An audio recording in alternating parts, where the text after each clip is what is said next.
I came home from a business trip to find my wife wearing a strange expression. Honey, can you do me a favor? Please, can you go grab a package for me downstairs? Something was wrong. Fury propelled me toward the bedroom. A man was hiding behind the door, a pistol in his hand. A single gunshot, and I collapsed in a pool of my own blood, my life ending in disbelief. When I opened my eyes again, I was back in that exact moment, just stepping through the front door. The light in the entryway was blinding. I stood at the threshold, my suitcase in hand, the key still in the lock. The condo was quiet. Too quiet. My wife, Jessica, was standing in the middle of the living room. She was wearing a silk nightgown I'd never seen before. The moment she saw me, the color drained from her face. Her eyes darted away as she twisted her hands together. Ethan, why you're home? I thought you weren't coming back until Wednesday. Her voice was tight, a tremor running through it that she couldn't quite hide. My heart sank. My flight got in early. I wanted to surprise her. It looked like the only surprise was on me. The air hung with the scent of an unfamiliar men's cologne. Expensive, not the kind I wore. Missed you. Came back early, I said, pushing my suitcase against the wall. I bent down to take off my shoes, but my eyes never left her. She forced a smile that looked more like a grimace. You must be exhausted. Sit down. I'll get you some water. She turned toward the kitchen, her steps unsteady. I didn't move. My gaze swept the living room. On the coffee table, 2 wine glasses sat side by side. One of them bore the distinct, ruby-red imprint of lipstick. My fists clenched at my sides. Honey, Jess said, walking out with a glass of water. She stood in front of me, blocking my view, her smile even more rigid. Could you go downstairs and get a package for me? I just got a text. The delivery guy is waiting. I can't go down dressed like this. She was practically begging, her eyes flickering toward the bedroom. In that instant, all the pieces clicked into place. The strange cologne, her panic, the 2 wine glasses, and now this pathetic excuse. A white-hot rage surged from my chest to my head. I pushed past her and strode toward the bedroom. Ethan, don't! She shrieked behind me. I twisted the doorknob. Behind the door stood a man. He was tall, dressed in a high-end suit, his face a mask of shock and viciousness at being discovered. Most importantly, he was holding a black pistol, the barrel aimed squarely at me. My mind went blank. Time froze. I could see Jess covering her mouth in terror, could see the murderous intent flash in the man's eyes. Pop! A muffled sound. A blossom of red erupted from my chest as the force of the impact threw me backward. My body slammed against the floor. I saw the chandelier spinning on the ceiling. In my last moments of consciousness, I saw the man walk to Jess and wrap an arm around her waist. She was trembling, but she leaned into his embrace. I told you to get rid of him. You useless bitch. The man's voice was ice. I didn't know he was coming back early. I refused to accept it. I died in my own home, at the hands of my wife and her lover. My world went black. The light in the entryway was blinding. I stood at the threshold, my suitcase in hand, the key still in the lock. What was happening? I snapped my head down, looking at my chest. My white dress shirt was clean, pristine. No bullet hole. No pain. I raised a hand to my heart. It was beating, strong and steady. A hallucination? A dying dream? Ethan, why you're home? I thought you weren't coming back until Wednesday. I looked up. There was Jess, wearing that same silk nightgown, standing in the middle of the living room, the same panic on her face. The air still smelled of that expensive cologne. I wasn't dreaming. I was back to the minutes just before I was murdered. My body trembled with a cocktail of rage and residual fear. I had died once. The feeling of a bullet tearing through flesh, of life draining away. It was seared into my soul. Missed you. Came back early. I heard myself say, my voice terrifyingly calm. I repeated the same motions as before, pushing the suitcase aside, taking off my shoes. But this time, I gave her no opening. I stared her down, asking, syllable by syllable, Jessica, who is in the bedroom? Her face went completely white. Her lips trembled, but no words came out. She couldn't believe I knew. She thought her performance was flawless. What are you talking about? She stammered, still trying to lie. I was done wasting words. This time, I was ready. Instead of charging the bedroom, I turned and grabbed the metal baseball bat I kept by the door for security. I'd never used it before. The cold weight of it in my hand sharpened my focus. Ethan, what are you doing? Are you crazy? Jess screamed, trying to block my path. I shoved her aside with my elbow. She stumbled and fell onto the sofa. I kicked the bedroom door open. The man behind, it was Carter Vance, the heir to Vance Industries, our company's biggest rival. His expression was a carbon copy of the last time, shock morphing into cold fury. He, too, never expected me to come unarmed. He raised his gun, but I was faster. I wouldn't give him the chance to shoot again. With all my strength, I swung the bat, smashing it against his wrist. Crack! The sound of bones snapping was sickeningly clear. Carter let out a choked grunt of pain. The pistol flew from his grasp, landing silently on the thick carpet.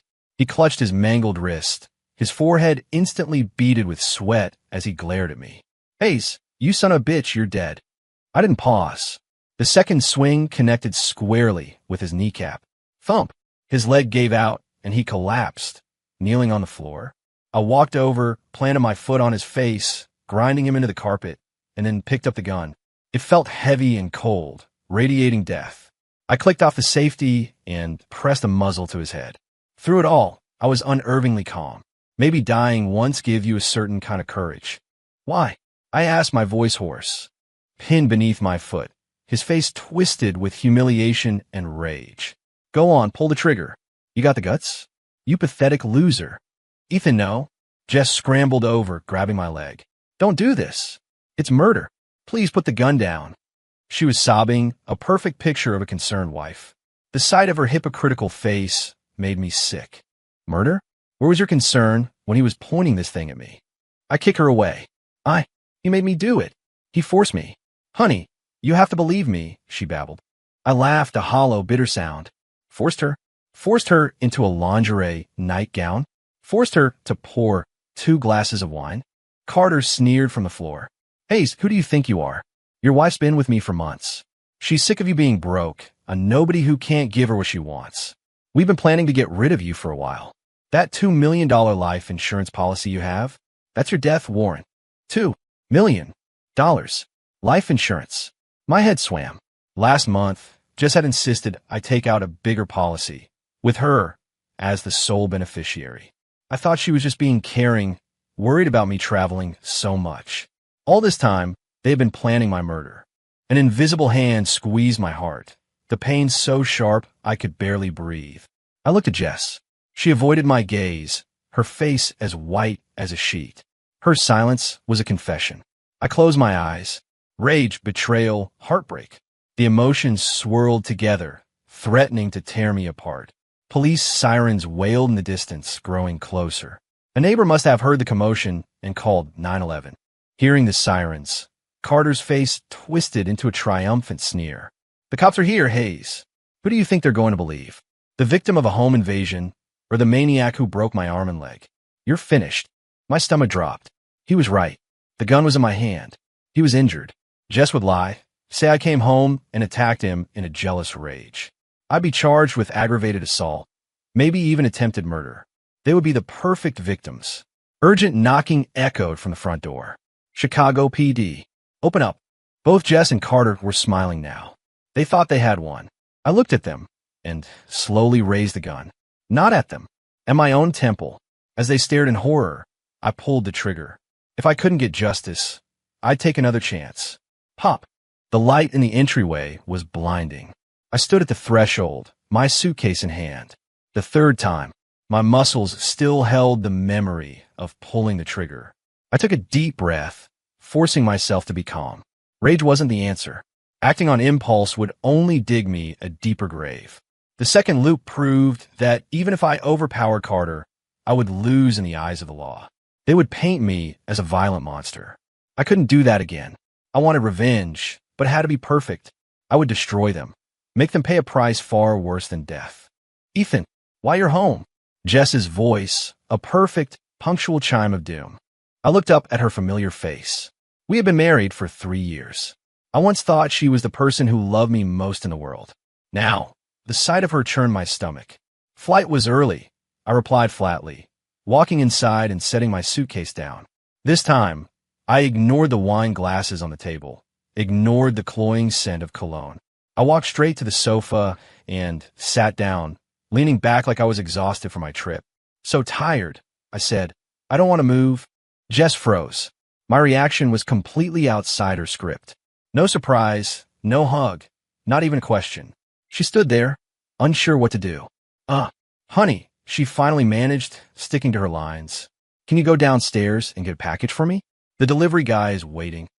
"No," I said, closing my eyes. A clean, simple refusal. "What?" I said, "I'm tired. I'm not moving. Go yourself, or have him deliver it tomorrow." My voice was edged with impatience. This was my advantage. The information gap. She didn't know I had died twice.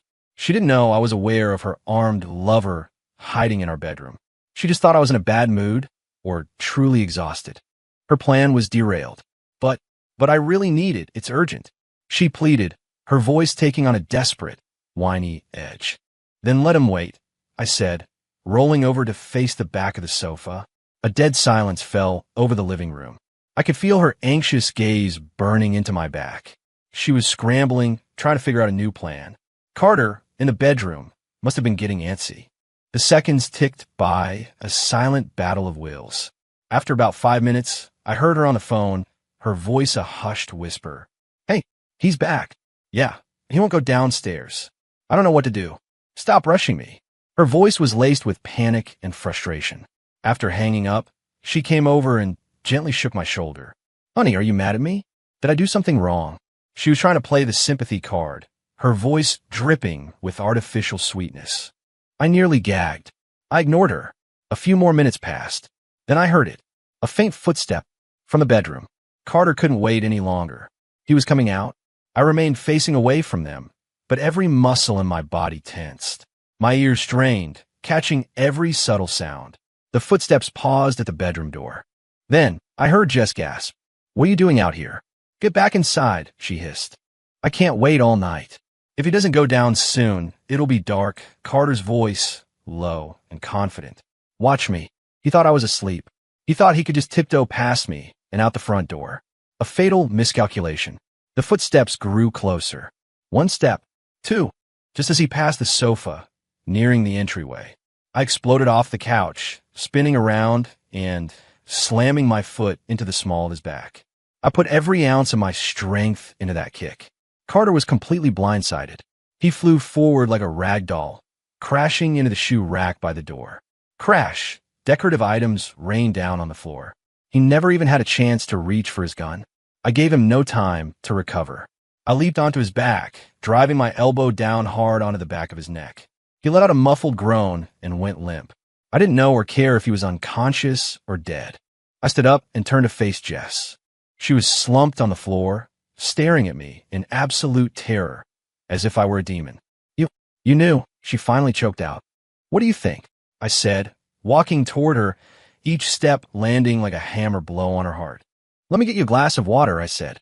She flinched, scrambling backward. I went into the kitchen and pulled the longest fruit knife from the block. Then I poured a glass of water and, holding both, returned to the living room. I placed the glass on the coffee table in front of her. "Drink up." Her eyes were fixed on the knife in my hand. She shook her head frantically. "Let me tell you a story," I said, sitting on the sofa across from her, casually scraping the tip of the knife against my fingernail. "Once upon a time, there was a fool who loved his wife very much. He came home early from a trip to surprise her. His wife asked him to go downstairs to get a package, and he went without a second thought. I looked up, meeting her terrified gaze. Guess what happened next? He was just walking out of the building when a flower pot fell from a balcony above and smashed him on the head. He died. Jessica's pupils contracted. That was their backup plan. If I'd gone downstairs, I would have been killed by a falling object, a staged accident. I knew because in some forgotten loop, I had made that choice. How? How could you? I also know I cut her off, that you two had that flower pot ready on the master bedroom balcony. The moment I walked into the right spot, Carter would have pushed it. Right. Jessica's defenses completely crumbled. She stared at me, her eyes filled with a mixture of fear and disbelief. In her mind, I had become some kind of all-knowing prophet. What are you? She whispered. I'm your husband. Ethan, I said. The one you've killed a few times now. I stood up, walked over to the unconscious Carter, and pulled the gun from his jacket. This time, I wasn't rushing. I placed the gun and the knife on the coffee table, then took out my phone and started a voice recording. "All right," I said, sitting back down and crossing my legs. "Now we can have a real chat. Tell me, why did you want to kill me? For the $2 million in insurance? Or was there something else?" Jess looked at the weapons on the table, then at me. She knew there was no escape. It was Carter's idea, she began, shifting the blame. "He said if you were gone, we could be together, and that big project at your company would fall right into his lap. The insurance money was just a bonus." The company project? My mind raced. I was leading a massive, 9-figure collaboration with an overseas firm. Carter's company, Vance Industries, had been fighting for it tooth and nail. So, this wasn't just about sex and money. It was corporate espionage. "Go on." He said you were in his way, that if you were dead, he had ways to steal the project from your company. He promised me $10 million and that he would marry me. Her voice faded to a whisper. $10 million and the promise of marrying a rich heir. That's what 3 years of my marriage was worth. I laughed until tears welled in my eyes. "And you agreed?" I wasn't thinking straight. Not thinking straight. I picked up the fruit knife, gesturing with it. "Were you not thinking straight when you were planning my accidental death?" She was petrified, shaking her head. "It wasn't me. It was him. He planned everything." "Is that so?" I walked over to Carter and kicked him. "Then let's wake him up and see if your stories match." I went to the bathroom and filled a basin with cold water. Splash! The icy water shocked Carter awake. He came to with a cry of pain. "My neck! My back!" He opened his eyes and saw me, and next to me, the trembling Jessica. His expression changed instantly. "Hayes, you're awake. Good." I held up my phone, showing him the recording screen. "Your girlfriend here just spilled everything. Murder for hire, corporate sabotage, insurance fraud. You're in a lot of trouble, Mr. Vance." Carter's eyes darkened. He was a tough bastard. After a moment of panic, he regained his composure. "You have no proof," he snarled. "Even with the recording, I'll say you coerced her." "Oh, really?" I smiled. "Let's play a game. What do you think happens if I call the cops right now? They show up, find you a married man in my home at night with a gun, beaten unconscious, and my wife tearfully accuses you of breaking in and trying to assault her. Who do you think they'll believe?" Carter's face finally fell. Jess was stunned. They never imagined I'd come up with this scenario. In this version, Ethan Hayes, was the victim. My wife, Jessica, was the victim I was protecting. And Carter was the monster. "You." Carter seethed. "Jessica, you wouldn't dare." Jess looked from me to Carter, her face bloodless. She was trapped. Help Carter, and she was an accomplice to murder. Help me, and she'd be free of criminal charges, but she'd make a powerful enemy. "You have 3 seconds to decide," I said to her, my voice like ice. 1. Carter stared daggers at her, his eyes filled with threats. 2. Jess began to tremble violently, biting her lip so hard it bled. "Hayes, don't you push her," Carter roared. 3.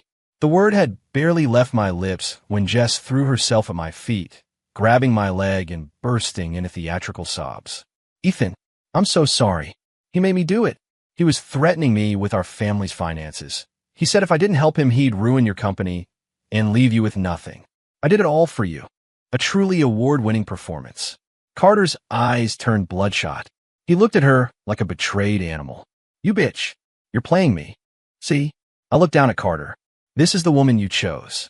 The first sign of trouble, and she stabs you in the back." I stopped the recording and put the phone in my pocket. Then I dialed 911. "Yes, I'd like to report crime. An intruder broke into my home. He has a gun. He attacked my wife and tried to kill me. My address is..." On the other end of the line, the dispatcher's calm voice gave instructions. Here, in my living room, there was only Carter's desperate cursing and Jessica's sobs of feigned relief. I knew in this round I had won, but this was just the beginning. The cops were fast. Seeing the scene, the veteran officers took control immediately. Carter, due to his injuries, was taken to the hospital by ambulance, with 2 cops escorting him. Jessica and I, the victims, were taken to the station to give our statements. In the back of the squad car, Jess kept trying to touch me, to hold my hand. I subtly moved away each time. Her eyes were a mix of pleading and terror. She knew I was her only lifeline. As long as I maintained her innocence, she was safe. At the station, we were interviewed separately. A young officer handed me a cup of hot water. "Mr. Hayes, try to relax. Just tell us everything that happened after you got home." I nodded and began my carefully crafted story. I came home early from a business trip to surprise my wife. As soon as I walked in, I knew something was wrong. She was terrified. I asked her what was going on, but she couldn't speak. I had a bad feeling, so I went to the bedroom, and that's when I saw him, Carter Vance, pointing a gun at me. Did he say anything? He said he'd wanted my wife for a long time and that I should divorce her or he'd kill me. I lower my head, my voice trembling with convincing, retroactive fear. I was scared to death, but I had to protect my wife. When he was distracted, I hit his gun with a baseball bat and then I fought him and subdued him. What was your wife doing during this? She was paralyzed with fear, crying, begging him to let me go. He threatened her, said if she dared to call the police, he would. I trailed off, letting my manufactured anger and shame fill the silence. The young officer nodded with understanding, scribbling notes. "And you know who Mr. Vance is?" "Yes," I said. "He's with Vance Industries. They're our main competitor. I just never thought he'd stoop to something like this." Everything I said was technically the truth. Carter was in my home. He had a gun. Our companies were rivals. I just omitted Jessica's role, transforming her from co-conspirator to damsel in distress. After finishing the statement, I signed the report. As I walked out of the interview room, I saw Jess coming out of another. Her eyes were red and puffy. The moment she saw me, she ran over as if I were her savior. "Ethan." "Officer, my wife has been through a traumatic experience. I'd like to take her home to rest," I said to the cop with her. He nodded. "Of course. We'll be in touch if we need anything else. Rest assured, we take cases involving firearms very seriously. We will prosecute to the fullest extent of the law." We walked out of the station. The cold night air felt good on my face. Jess followed a step behind me, silent. I hailed a cab and gave our address. The ride home was suffocatingly quiet. Several times she opened her mouth to speak, but after glancing at my icy profile, she closed it again. She had no idea where she stood with me. Back at the condo, the place was still a mess. The police had finished collecting evidence, but the overturned shelf and the puddles of water remained. I ignored it, walking straight into the bedroom. I took all my documents, passport, bank cards from the closet and stuffed them into a backpack. Then I took out a single piece of paper and threw it on the bed in front of her. A divorce agreement. The color drained from her face. "Ethan, what is this?" she trembled. "Sign it." "No, I won't sign." She lunged to hug me, and I sidestepped her, disgusted. "Ethan, I know I was wrong. Please, forgive me just this once. You made me do it. I love you." "You love me?" I laughed, as if it were the funniest joke in the world. "You love me, so you conspired with your lover, took out a $2 million insurance policy, prepared a flower pot on the balcony, and had a loaded gun in my bedroom, all to make sure I ended up dead?" With every word, her face grew paler. These were details the police didn't know, but she knew that I knew. This was between us now. "But you told the police." "What I told the police and how things are between us are two different things," I said coldly. "I did that to make sure Carter Vance's life is utterly destroyed. A psycho corporate heir who breaks into homes with a gun to steal another man's wife? What do you think that will do to his reputation? To his company?" Jessica was stunned. "As for you," I said, pointing to the papers, "sign them. You leave with nothing. We're done. If you don't, I'm walking straight back to that police station to change my statement, and I'm giving them the recording. Your choice." The recording of her confession was still on my phone, a sword hanging over her head. She collapsed onto the floor, her eyes empty. She knew I wasn't bluffing. She thought I had pulled her from the abyss, but I had only led her to the edge of a different cliff before pushing her off myself. After a long moment, her hand shaking, she picked up the pen and signed her name. I took the agreement, glanced at it, and slung my backpack over my shoulder. "I don't want a condo. I don't want anything in it. Good luck." I turned and walked away without a shred of hesitation. At the door, I paused but didn't look back. "Oh, and one more thing. When you convinced me to take out that insurance policy, I had a funny feeling. So I changed the beneficiary to my parents. Even if I had died, you wouldn't have seen a dime." I opened the door and walked out, leaving her shattered wails behind me. Outside the building, I looked up at our window. The light was still on. That place used to be my home. Now it was just a tomb for my love and trust. The first step of my revenge was complete. Next up, Carter Vance and Vance Industries. I pulled out my phone and dialed a number. Hey, Dave. It's Ethan Hayes. I've run into some trouble. I need your help. Also about that Vance Industries project. I have some new ideas. The next day, I didn't go to the office. I checked into a hotel and met with Dave, my lawyer. He'd been my best friend since college. I told him everything that happened, leaving out the part about the time loops. When I finished, he slammed his fist on the table. That's inhuman. Ethan, don't you worry. I'll take this case pro bono if I have to. We're going to make sure those two rot in prison. I shook my head. Prison is too easy. I want them to lose everything. I laid out my plan for him. As I spoke, his eyes lit up. Finally, he clapped me on the shoulder. Man, you've changed. But I have to say, I like it. Over the next few days, while Dave handled the legal side of things, I began phase 2. With a little anonymous pushing from my end, the story of Carter Vance, the violent corporate heir, exploded online. Vance Industries stock took a nosedive. Carter's father, the chairman, tried to do damage control, but it was useless. Because I had an ace up my sleeve, Jessica, I had left her with nothing, but I didn't push her into a corner. Through Dave, I had an anonymous delivery of cash sent to the basement apartment she was now renting, just enough to survive. At the same time, I had a source leak to her that Carter's father was pulling strings to pin all the blame on her. What does a woman with nothing left to lose do? She bites back. Hard.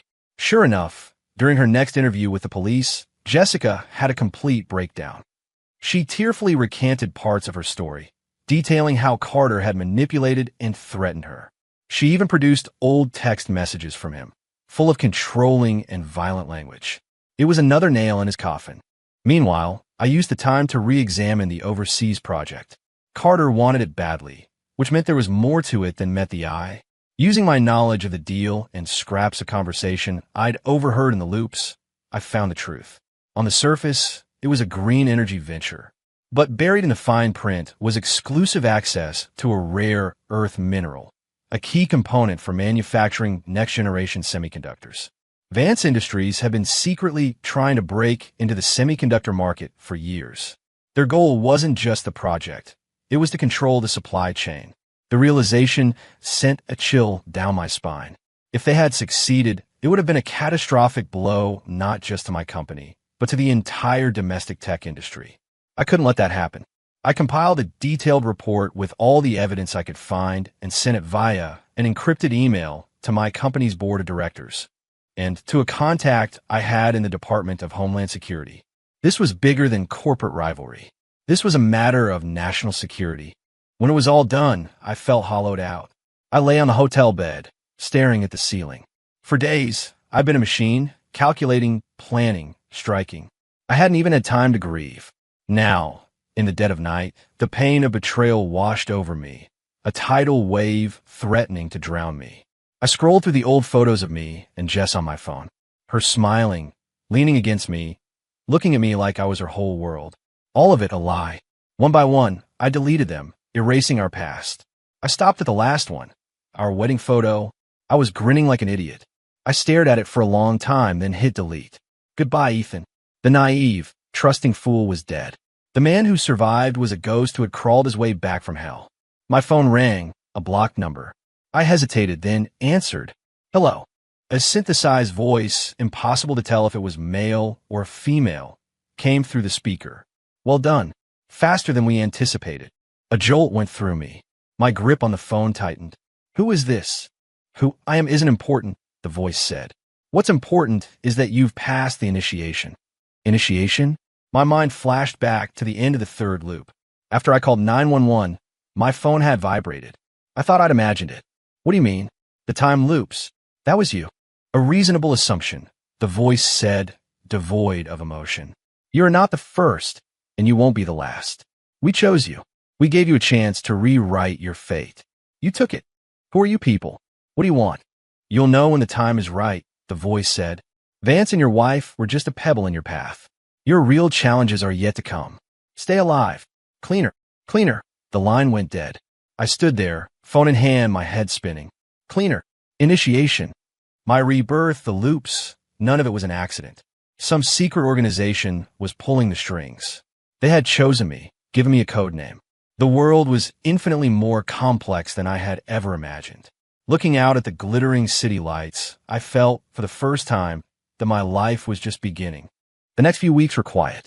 I went back to work, submitted my divorce papers, and dealt with the HR paperwork. My colleagues looked at me with pity, but no one asked questions. The nine-figure project was put on hold pending a federal investigation, thanks to my report. The board commended my integrity, gave me a promotion, and put me in charge of restructuring the entire deal. Carter Vance's case went to trial. Between the home invasion, corporate espionage, and his father's attempts at bribery and obstruction of justice, the Vance family was ruined. Vance Industries collapsed into bankruptcy. Jessica, thanks to her role as a cooperative victim, was never charged. But her reputation in Chicago was destroyed. I heard she moved to a new city where no one knew her. Everything had gone according to my plan, but the mystery of the cleaners lingered. I tried to trace the number, but it was a ghost. Life was supposed to be back on track, better even. I had a better job, more money. There was no shortage of interest from women. A new intern, a bright young woman named Chloe, was always finding excuses to talk to me. My friends told me to move on. Ethan, you're only 30. You can't live in the past. She wasn't worth it, Dave said, clapping my shoulder over drinks. I just smiled and finished my bourbon. They didn't understand. You can't forget dying. The struggle, the despair, it was part of my DNA now. I didn't trust anyone. I had become quiet, suspicious, instinctively analyzing everyone around me. It was my new nature. One night, I was working late. It was raining when I left the office building. I didn't have an umbrella and was standing under the awning when a red sports car pulled up to the curb. The window rolled down, revealing a stunningly beautiful woman. It was the company's new VP of operations, Maya Reed. She had been a surprise hire, a woman with a mysterious background and a ruthless business sense who had landed 3 major accounts in her first month. We'd only spoken in meetings. Mister, hey, forgot your umbrella? I can give you a lift. No, thank you, Ms. Reed. I can get a ride, I said politely. Don't be silly. You'll never get an Uber in this weather. Get in. It's on my way, she said with a smile that was both charming and non-negotiable. I hesitated, then got in. The car was warm and smelled of a faint, pleasant perfume. Where to? She asked. I gave her the address of my hotel. You haven't found a new place yet? She asked, surprised. Not a priority right now. We drove in silence. Just as we were pulling up to the hotel, she spoke. You're a very capable man, Ethan. I was taken aback. Thank you, Ms. Reed.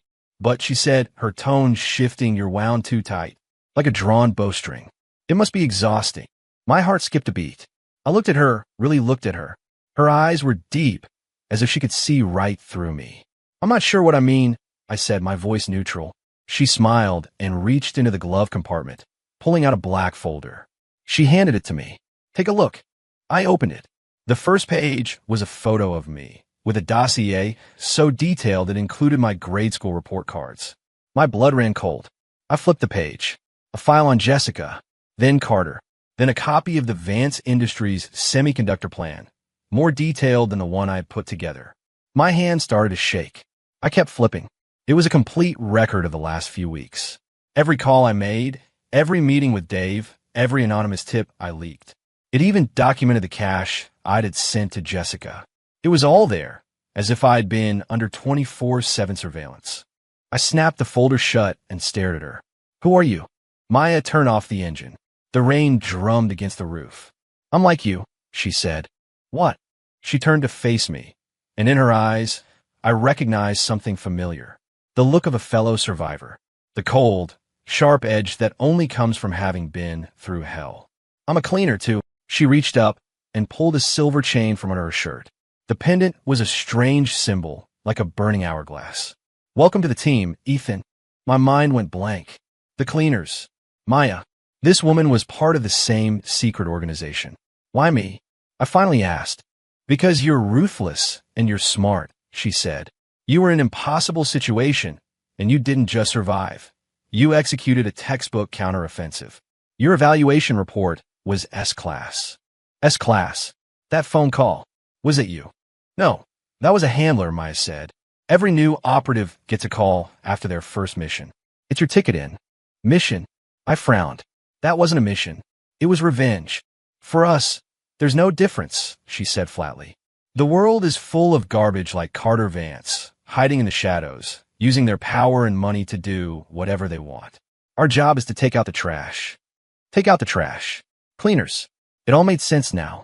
So you're some kind of vigilante group? The words sounded ridiculous. You could say that. But we're not cops. We operate outside the law. We have our own code. She looked at me. Rule number 1. No harm to innocents. I fell silent. I had killed Carter, albeit in a time loop. I had driven Jessica to ruin. Was that harming an innocent? Jessica wasn't innocent, Maya said, as if reading my mind. She chose greed and betrayal. She had to face the consequences. What you did was within the code. What is this organization? Who runs it? Where is it based? Maya shook her head. You don't need to know that yet. All you need to know is that you're not alone anymore. You have a team, you have backup, and you have a new purpose. She started the car again. Get some rest. Someone will contact you tomorrow with your first official assignment. You'll need to be sharp. I didn't move. What if I refuse? Maya smiled. She leaned closer, her warm breath on my ear. You can't, she whispered, her voice soft but absolute. Ethan, you and I are the same. We've crawled out of our own graves. The brand of the cleaners is already on our souls. You can lie to everyone else, but you can't lie to yourself. You enjoyed it. The revenge, the control. Didn't you? I had no answer. She was right. When I went from being the sheep to the slaughter to the hunter in control, I had felt a dark, intoxicating thrill. There was no going back. I got out of the car. Ethan, she called out. I turned back. Welcome to the real world, she said with a quick smile, then hit the gas, the red sports car disappearing into the rain.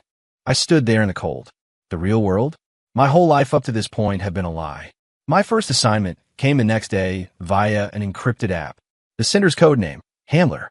Target, Alastair Finch. Identity, renowned economics professor at Northwood University. Highly respected public intellectual.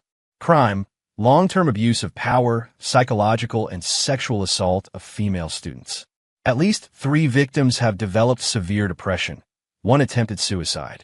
Objective, expose him. Ensure his personal and professional ruin, followed by legal prosecution. Time frame, 1 month.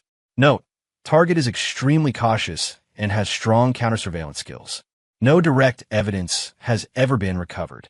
Attached were Finch's file and information on his victims. I looked at the photo of the girl who had tried to kill herself. She was 19. Her eyes were empty. The rage I felt for Carter and Jess was rekindled. They were motivated by greed. This man was pure evil, a monster hiding in plain sight. I accepted the mission. This time, I had a partner. We've been watching Finch for a while, Maya said, sliding a thicker file across the table in the back room of coffee shop. He's careful, never uses electronic devices to communicate his intentions. He holds his victims' futures in his hands, and they're too scared to talk. So the victims are still the only way in, I said. Correct. But their psychological walls are thick, Maya said. We sent a female agent to try and connect with them. She failed. Then we changed the approach. I said, my mind already working. If he likes to play mind games, we'll beat him at his own game. The plan was simple. If we couldn't find evidence, we would make him create it for us. I had Dave set up a shell corporation, a fake overseas philanthropic foundation. As a representative of the foundation, I contacted Northwood University and offered a multi-million-dollar grant to establish a scholarship for underprivileged female students. My one condition, we wanted a distinguished professor to act as an honorary advisor for the project. The university, eager for the donation, immediately recommended Professor Alastair Finch. It was all going according to plan. In our first meeting, I played the part of a naive, newly rich heir, eager to do good but clueless about how the world worked. I fawned over Professor Finch, hinting at my foundation's immense wealth and influence. He took the bait. He was effusive, insisting on personally vetting the scholarship candidates. Perfect. I casually mentioned that the founder of my foundation had a little quirk. He liked to collect artistic photos of the beautiful young women his charity helped as a memento of his good deeds. Of course, the Foundation was willing to pay handsomely for such services. I expected Finch to at least feign reluctance. He didn't. A greedy, predatory light flared in his eyes. "Well, that shouldn't be a problem at all," he said, rubbing his hands together. "Mr. Hayes, you can count on me. I'll make sure the girls we select are of the highest artistic quality." Looking at his repulsive face, I had to fight the urge to smash it in. The fish was on the hook. Now he needed a leading lady. Maya was the obvious choice. She transformed into Anna Vance, a brilliant but poor student from a rural town, introverted and insecure. Finch's perfect prey. I submitted her file as a top scholarship candidate. He singled her out immediately. He began his usual grooming process, praise in class, followed by fatherly concern. "Anna, you have great potential, but you must overcome your shyness. I have a research project you might be interested in. If you ever have any problems, my door is always open." It was a classic routine. Maya's acting was flawless. She played the part of a vulnerable, grateful student to perfection, blushing at his praise, tearing up at his concern. Finch was delighted. He thought he had found his next victim. The time was right. Finch asked Maya to his office for private tutoring. I was in a nearby cafe, watching and listening through a micro camera in her coat button and a hidden earpiece. "Anna, sit down," Finch said.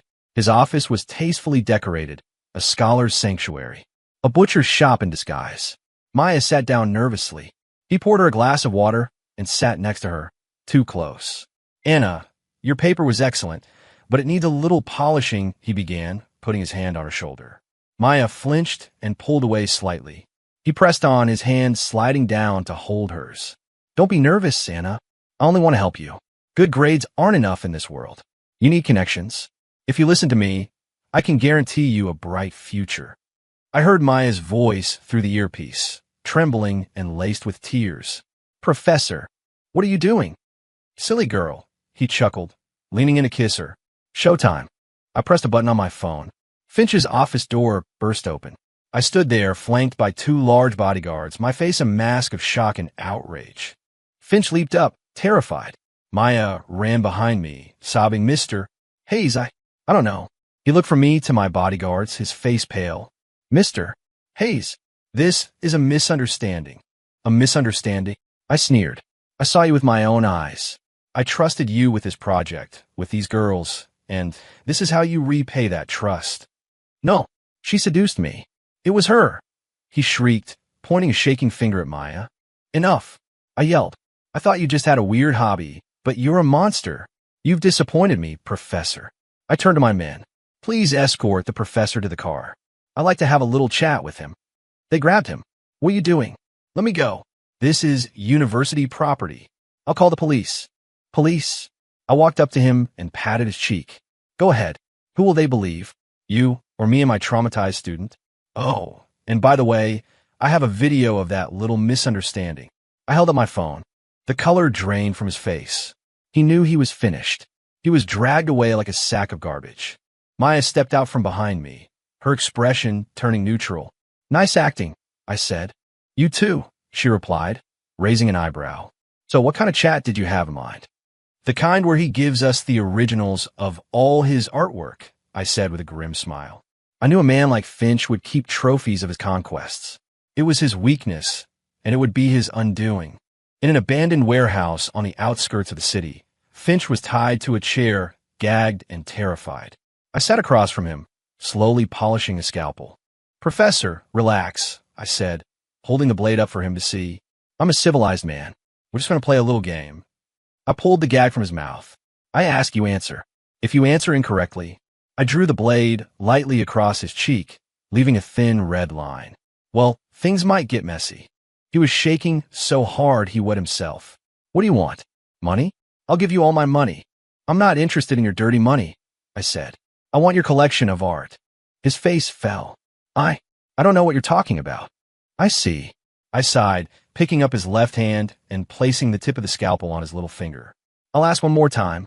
Where is it?" I'll talk. I'll talk," he screamed. "It's on my office computer, D drive, in a hidden folder called Research.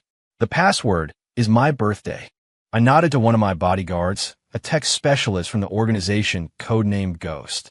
He opened a laptop and, in moments, had bypassed the university security. "I'm in," Ghost said. "There's a lot of material. Downloading now." I looked at Finch, who is now just a whimpering mess. "You've been a busy man, Professor." "Please, let me go," he begged. "Take it all. I won't say a word." "Let you go." I stood over him. "Who's going to let go of the girls whose lives you ruined? The 19-year-old girl who tried to jump off a roof. Because of you? Did you let her go?" He looked at me blankly. He didn't even remember her. My last shred of pity vanished. I turned to Ghost. "Package all the files. Send one copy to every victim. Send another to every major news outlet and the university's ethics committee. And upload the last one to every dark corner of the internet. Let's make him famous." "No, please." Finch shrieked in despair. "You can't. You'll destroy me." "It's what you deserve," I said coldly. After we were done, Maya and I walked out of the warehouse into the dawn light. "Is it over?" she asked. "Not yet," I said. "The final judgment is just beginning." I took out my phone and dialed 911. "Yes, I'd like to report crime. Professor Alastair Finch of Northwood University is a serial sexual predator, and I have the proof." "Yes, I'm a witness. I'm currently with another victim and the suspect himself at the warehouse on." We would not only destroy his reputation, we would make sure he spent the rest of his life in a cage. That was the cleaner's way. Finch's case detonated a media firestorm. His crimes were everywhere. Empowered by the evidence we sent them, his victims, one by one, came forward to tell their stories. Finch received a life sentence. The university administration was gutted for their negligence. Mission complete. I got a message from the handler. Mission assessment, S-class. Reward, 1,000 points. Security clearance upgraded. A new option appeared in my app, database. It was a massive archive of information. On a whim, I typed in Jessica Hayes. Her file popped up. Most of it was familiar, but at the bottom, there was a new entry. Subject, Jessica Hayes. Status, recruited by the scavenger organization. Note, scavengers are a hostile entity to the cleaners. Scavengers? I searched the name. The Scavengers, an extremist organization comprised of outcasts and criminals united by a nihilistic worldview and a desire for chaos. Primary target for cleaner operations. My heart sank. Jessica had joined them. She hated me, hated the world. She would be back. And when we met again, it wouldn't be as ex-husband and ex-wife. It would be as cleaner and scavenger. A fight to the death. Jessica came back sooner than I expected. After the Finch case, I tried to settle into my new life, but I knew a storm was gathering. I spent my free time digging through the database, learning everything I could about the Scavengers. They were a shadowy network of terrorists and criminals. Their only ideology, a shared hatred for the established order.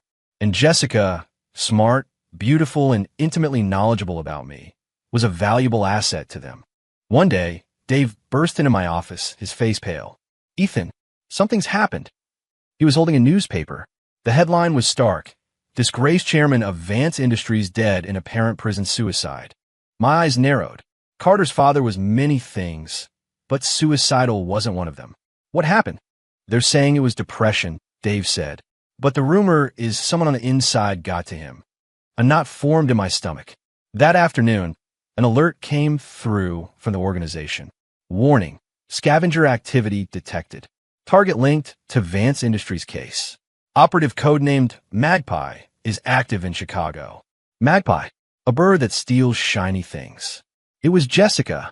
She was back, and she had announced her return with a murder. She was sending me a message. What does she want?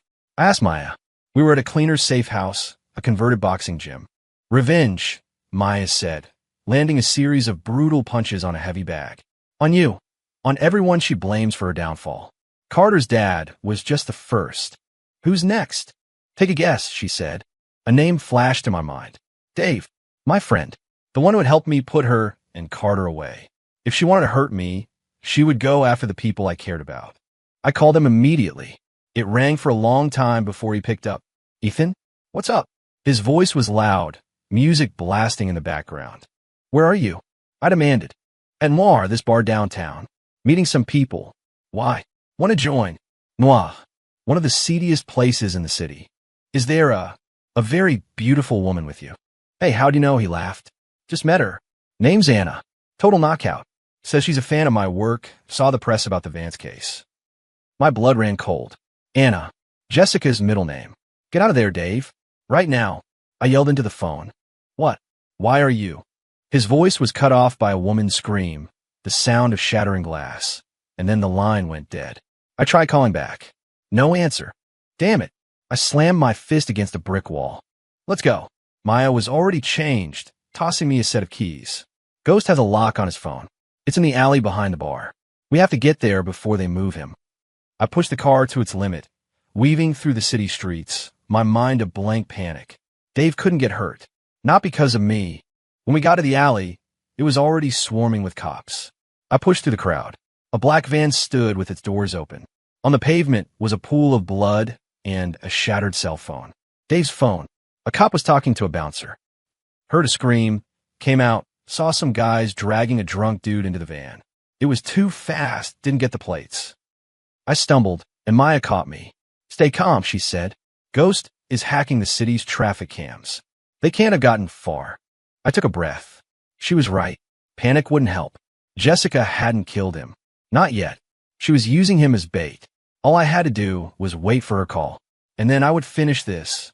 I waited all night in Dave's law office. Maya and Ghost coordinated a citywide search. Just before dawn, my phone rang. A blocked, encrypted number. Her.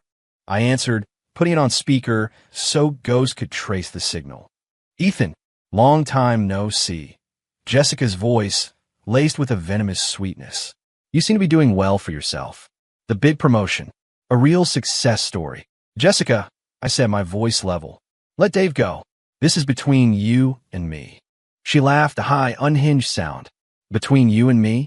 Funny. When you two worked together to ruin my life, no one seemed to think he was an innocent bystander. You're still such a hypocrite, Ethan. What do you want? What do I want? She shrieked. I want you to feel what I felt. I want you to have nothing. I want you to get on your knees and beg me. Just like I begged you. Give me the address, I said. So eager? Not worried it's a trap? The address. There was a pause. Pier 7. Warehouse C. Come alone. If I see a single cop or any of your new friends, she hissed, I will cut your lawyer into little pieces and feed him to the fish. I'll be there. I hung up. Ghost's voice came through Maya's earpiece. The signal is from that location, but it's being jammed. I can't see what's inside. It's a trap, Maya said. She knows about the cleaners. You can't go alone. I have to, I said. It's my fault he's in this mess. I'm going with you. No. She knows me. If she sees anyone else, she'll kill him. I looked at her. I just need a few toys. Half an hour later, I pulled up to Pier 7. My watch was a microcomputer. My shirt button, a camera. The sole of my shoe concealed a ceramic blade. The warehouse door was open, a gaping maw. I walked inside. Dave was hanging from the ceiling, bound and gagged, his face bruised and swollen. Below him stood Jessica. She was dressed in black leather, idly flipping a butterfly knife. She was no longer the woman I had married. She was a predator. Behind her, a half-dozen armed thugs, her scavenger cronies. You actually came alone, she purred. How brave. Or how stupid. Let him go. Sure, she smiled. Kneel. Beg me. I didn't move. No. Okay. She walked over and placed the tip of her knife against the rope holding Dave. I'll count to 3. From this height, the fall won't kill him. But he'll never walk again. 1, 2. Slowly, I dropped to one knee. A sick look of satisfaction spread across her face. That's better. Now beg for his life. I looked up at her. You know, Jess, you're pathetic. Her smile vanished. What did you say? I said, you're pathetic. I stood up, brushing the dust from my knee. You think joining this cult of losers makes you strong? You just traded one master for another. You've never had a thought of your own in your life. Shut up, she screamed. You think you killed Carter's father? I said, walking toward her. You're just the knife the scavengers use to do their dirty work. With him out of the way, they can swallow up what's left of Vance Industries. You're not a queen, Jessica. You're just a pawn. I saw a flicker of doubt in her eyes, and in the eyes of the thugs behind her. You're lying. Try to turn them against me, she shrieked. Am I? I was standing in front of her now. You betrayed me for money. What do you get for betraying them? You think they trust you? Kill him. Kill him now, she screamed at her men. No one moved. Suddenly, alarms blared. Floodlights ignited. blinding everyone. All around us, armed figures rappelled from the ceiling and emerged from the shadows. Cleaner tactical teams. Maya was at the front, a pistol in each hand. "Drop your weapons. You're surrounded." Jessica's thugs immediately threw down their guns and surrendered. Jessica stood alone, a cornered animal. She looked at me, then at the cleaners, a crazed, desperate smile on her face. "If I'm going down, I'm taking him with me." She lunged for the rope, but I was faster. I crashed into her with my shoulder, sending her flying into a shipping container. She crumpled to the ground. I got under Dave just as the rope snapped, catching him before he hit the concrete. The impact nearly dislocated my shoulder, but I held on. I laid him down gently. "It's okay," I whispered. "I'm taking you home." I walked over to Jessica. She was trying to get up, coughing up blood. I knelt beside her. "It's over." "Yeah, it's over," she wheezed, a bloody smile on her face. "You win, Ethan. You always win." This was never about winning or losing. If you hadn't come home early that day," she whispered, her voice fading, "would we?" I didn't know how to answer. Her eyes went dull. In her last moment, I couldn't tell if she felt regret or just hatred. Maybe both. I stood up. Maya was beside me. "She's dead." "I know. The organization will handle the cleanup. The Scavengers Chicago cell is finished." I nodded and walked back to Dave, lifting him onto my back. As I walked out of the warehouse, the morning sun was bright. I was carrying my friend out of the darkness, leaving it all behind me. I was a cleaner, a man who walked the line between the light and the shadows. Dave was fine, just banged up and shaken. After settling him in at the hospital, I found Maya waiting for me. "Congratulations. Another S-class mission," she said. "By the way, that was the division head of the local scavengers. The handler is very pleased." "Was it really my impact that killed her?" I asked. I knew I hadn't hit her hard enough. Maya hesitated. Her knife was poisoned. When she lunged for the rope, the tip grazed her own hand. "It was fast acting. She was planning on taking you with her." I felt a hollow ache. She loved me, and she hated me. It was all real. "It's over," Maya said. "Now you need to think about your future. The handler has two options for you. 1, stay here, take over the Chicago office as regional director. 2, come to headquarters for advanced training, to take on more important missions." Before I could answer, she said, "But first, someone wants to meet you." She led me to a high-security wing of the hospital. In a private room, an old man lay on a bed, hooked up to a dozen machines. He was frail, but his eyes were sharp as an eagle's. "You've come," he rasped. "You are. You can call me number 1. I froze. In the cleaner database, there was only one number 1, the founder. "I've read your files, Ethan," he said. "All of them, including your time loops." He knew everything. The ability to loop time. "We gave it to you. It's called a Fire Seed program. We find good people in impossible situations and give them a second chance. Most fail. They break, or they become monsters themselves. But you held onto your humanity. You are the most perfect success the program has ever produced." My mind reeled. "I don't have much time left," he breathed. "The organization needs a new leader. Someone smart, ruthless, and with a core of decency. Maya is my adopted daughter, my best operative, but she's never had to crawl out of hell. She lacks the final, necessary edge." He looked at me. "You have it." "Me? I'm giving you 1 year," he said. Go to headquarters. Survive the training. If you pass the final test, you will become the new number 1. The entire cleaner organization will be yours." I looked at the dying man, at the fire still burning in his eyes. My blood sang. "I accept," I said. To be a cleaner was not my choice. To be the best, that would be my will. A year later, a remote island in the South Pacific. Headquarters, codenamed the Crucible.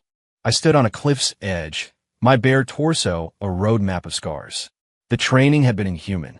30 candidates, the best of the Fire Seed program, had entered the Crucible with me. I was the only one left. Today was my final test. Maya stood behind me. She was no longer a corporate VP, but a hardened warrior. For the past year, she had been my instructor, my rival, and my only friend. "Ready?" she asked. "What's the test?" "Kill me," she said, her face expressionless. That was number 1's final order. The new leader must have no emotional attachments. I am your only attachment. My world tilted. We were partners, comrades. But in the old man's grand design, we were always destined for this. What if I refuse? Then the Elder Council will have us both eliminated, she said. The rules are absolute. She tossed a combat knife at my feet. Let's begin. I looked at the knife, then at her. Why you? For the first time, I saw a flicker of pain in her eyes. Because I'm a fire seed too, she said softly. My first mission was a failure. I was caught, tortured, and killed. Number 1 activated my loop. It took me 97 tries to succeed. From that day on, my purpose was to be the final test for a candidate like you. The ultimate whetstone. We were both just pieces on a board. I picked up the knife. Let's go. We moved, a blur of motion at the cliff's edge. We knew each other's every move. It was a perfectly matched, unwinnable fight. We broke apart, bleeding and breathing hard. Why are you holding back? She panted. Have you forgotten what a woman's love gets you? I looked into her eyes. Then I threw my knife to the ground. She stared, confused. Giving up. No, I said, opening my arms. I'm changing the test. The rule is one must die. Let be me. You live. You find out what secrets this organization is really hiding. Her body shook. You're insane. Maybe, but I won't become a machine. If the price of being number 1 is killing the only person I trust, I don't want it. Tears streamed down her face. You bastard, Ethan. She raised her knife, aiming for my heart. I closed my eyes. The killing blow never came. I opened them to find her collapsed in my arms, sobbing. A slow clap echoed from behind us. An old man stood there, flanked by the Elder Council. Bravo, he said, smiling. Congratulations. You have both passed the final test. We stared at him, stunned. The real test wasn't whether you could kill her, the old man said. It was whether you would choose power over humanity. A leader needs a fire in his heart and a respect for the lives of his comrades. He extended his hand. Hello, Ethan. I am Zero, head of the Elder Council, and you are the new number 1. I looked at him, then down at Maya in my arms. The sun broke through the clouds. I smiled. We had both won. My journey as a cleaner was just beginning, and this time I was not alone. End.